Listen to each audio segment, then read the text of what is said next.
All right. Roland Garros 2023 ATP Power Rankings. Let's go. I've got a list from 10 to 1, including an honorable mention, that I'm going to talk about and lay out who I think is in the best form. The formula here is best form plus the best chance to actually win Roland Garros. So that's kind of what it's going to steer my power rankings going into this major, the second major of the year, but it is super interesting, in my opinion, based on the results that we saw on clay, obviously. So let's get into it. 10 to 1, including an honorable mention. And let's see where we got and see how it lines up against your power rankings and see if they are the same. Welcome to the slice.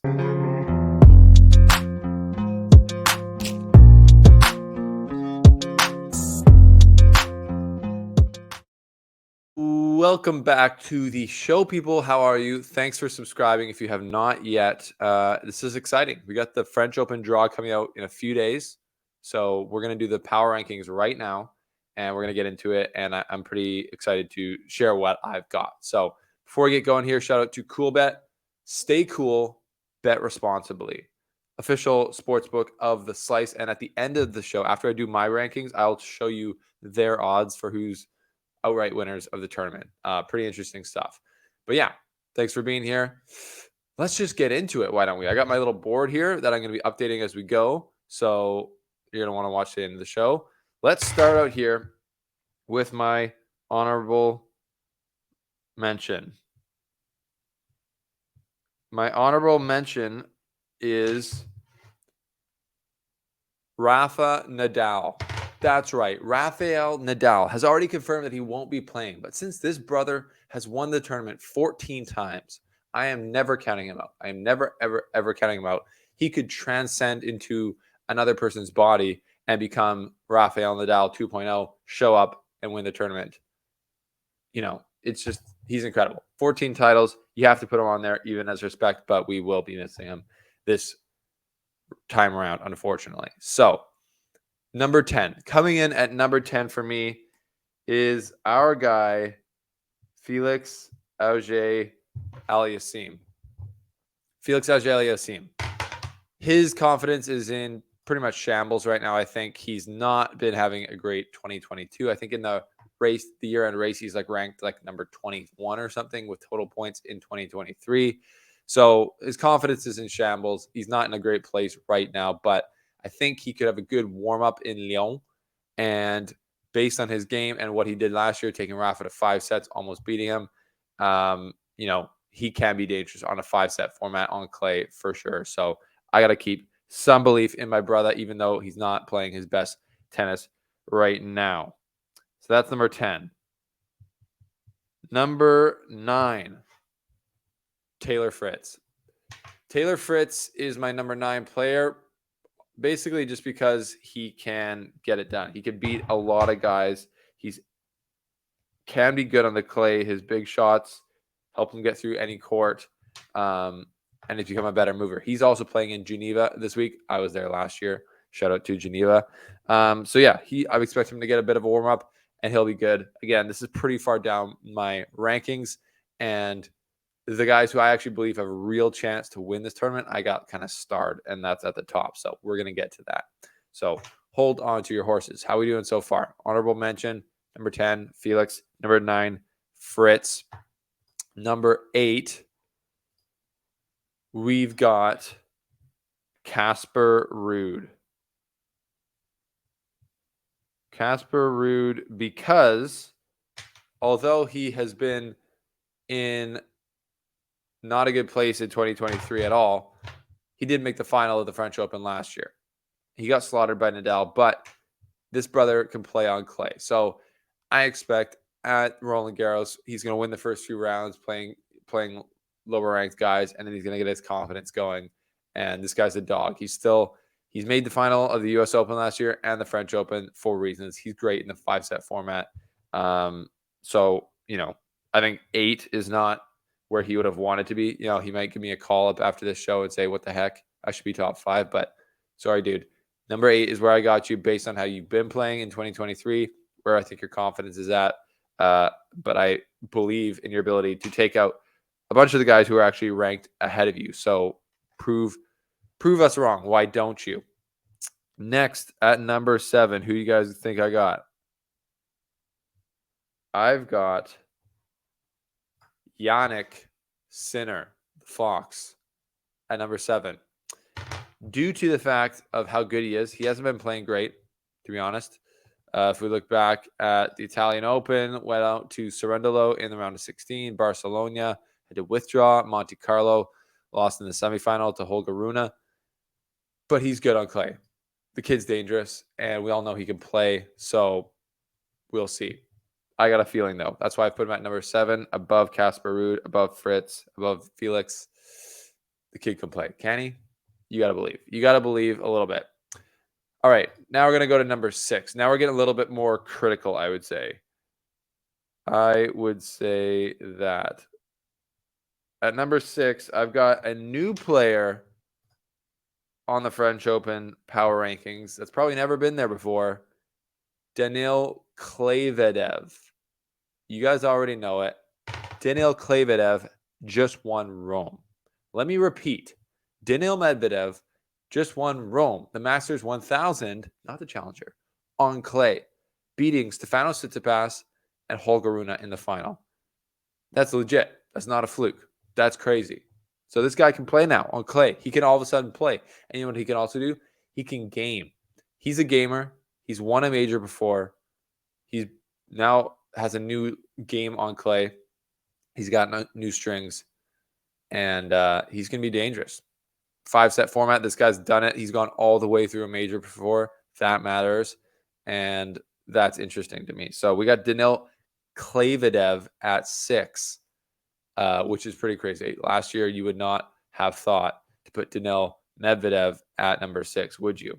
Okay, now we're hitting into the top 5. Now we're getting really critical here. At number 5, I have got Andre Rublev. That's right. The brother who won Monte Carlo. I mean, I think if you win a Masters 1000 on the clay, the lead up to the French Open, you got to be considered fairly dangerous, even though he did kind of poop the bed at Rome, losing to Hanfman, Madrid, losing to Khachanov in the round of 16. He lost in the final in the 250 that Djokovic was in. And yeah, but in the final, he did beat Holger Rune in Monte Carlo. So coming into the French Open, Andre Rublev, he's got the improved serve. He's got the fire on clay. He won Monte Carlo. I mean, you got to put him up there, in my opinion. That's why he cracks the top 5 on my power rankings. Okay, now it's getting interesting. Now you guys are wondering, I know, who's going to be who. We all know who the 4 players are left. Who's going to be next? And at number 4 in the world, in the power rankings for Roland Garros 2023, I have got Stefanos Tsitsipas. That's because I still believe, obviously, he has to be up there. He's made the final before. He's won multiple Masters 1000s on clay. He's beat everyone on clay. He's the man. He's the clay. He should be the Prince of Clay. And I still believe.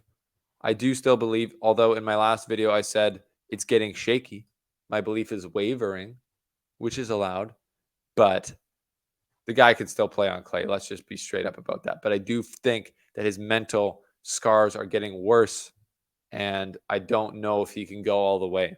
Last year, he lost to Holger Rune, which is symbolic of this power rankings. Actually, more coincidental. But I can't put him higher than what he is right now. 4. I can't put him higher than where he's at. So that's where he's going to stay at number 4. What do you guys think about that? At number 3, you guessed it. I've got Holger Rune, the Dane, friend of the show, multiple interviews with the kid on the slice, we've got Holger Rune at number 3. Why? He's 20 or he's 19. He's 20 basically. I mean, why not? This kid has swagger. He's beaten Djokovic twice now, once in Rome on clay. My question is, does anyone have a mental edge over Holger Rune? This kid is just, I mean, he's lost in 2 finals. Yes, he lost in the Rome final and he lost in the Monte Carlo final. But both those, honestly, like he felt like he could win for sure.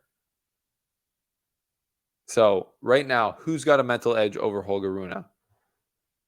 The kid can ball. He's got such a big game, such a calm game. He can just sit down on the baseline and just hit the right shot. His ability to just hit the right shot for hours now is so impressive to me and so intimidating, I would guess, on a clay court, especially over 5 sets. So we will see. He already made a run last year, beating Tsitsipas, almost beating Casper Ruud. So we will see. But I've got Holger Rune at number 3. Now, at number 2, this is where it gets really tricky. Really tricky. I know. Some of you have probably got, who's it going to be? Is it going to be Djokovic, Alcaraz? Djokovic, Alcaraz. Some of you have got probably in both spots, but I have got in second place on my power rankings, Carlitos Alcaraz. I know.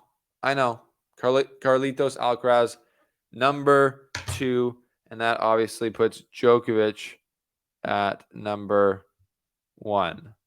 Yeah, no surprises there. No, Mike. And we got Cam Norrie at number 1. No, we've got Alcaraz number 2, Djokovic number 1, and here's my reason. Djokovic has won 22 Grand Slams. Does that make it hit it home far enough, hard enough? It's 5 sets. The guy's got Jedi mind trick powers over the next generation in 5 sets. We've seen that for years now. So unless he, parentheses, unless he's trying to close out a Grand Slam, calendar year Grand Slam, then the Jedi mind tricks reverses to whoever he's playing. But if that's not the case, which it isn't here, you've got to think that Novak Djokovic is going to figure out his elbow issues, is going to get better as the tournament goes on, and is my favorite to win. Based on the fact, yes, that he's won 22 times. He has so much more experience than anyone else in the field. So, yeah, that's that. And then Alcaraz, I mean, what else do I got to say? He's the most dangerous player on tour right now. He's the number 1 player in the world. I don't know what else to say. He can beat everyone. He currently holds a slam. He can do it. That's a fact. He can win a slam. Last year, we were talking, he's never gone all the way at the French Open. This year, he has gone all the way. He won the U.S. Open. And physically, he looks great. He looks super dangerous. Yeah, had a shock loss in Rome. Doesn't matter. Over 5 sets, this kid's going to be absolutely dangerous. We'll see how he can go through. But I can't put him ahead of Djokovic right now as in the power rankings, even though, and I know it's an even though, Djokovic has not won anything on clay this year, and he's had arm issues. I still put him as number 1 based on the fact, like I said, he's won 22 times. That means a lot. You gotta prove to me that you can beat a guy who's won 22 times at the major level. So that's that. That's my power rankings. 1 through 10, including the honorable mention of Rafael and Nadal. What do you guys think? Let me know your thoughts on that. That's all I got. Roland Garros is going to be incredible. And we are going to get rolling here when the draw comes out on Thursday. Submit your questions below. Actually, before that, tomorrow I'm going to drop a fan mail episode answering your questions live on the show. And that's going to be a good time. Let me know what your power rankings are down below, what you thought of mine. And we will see you next time here on the show.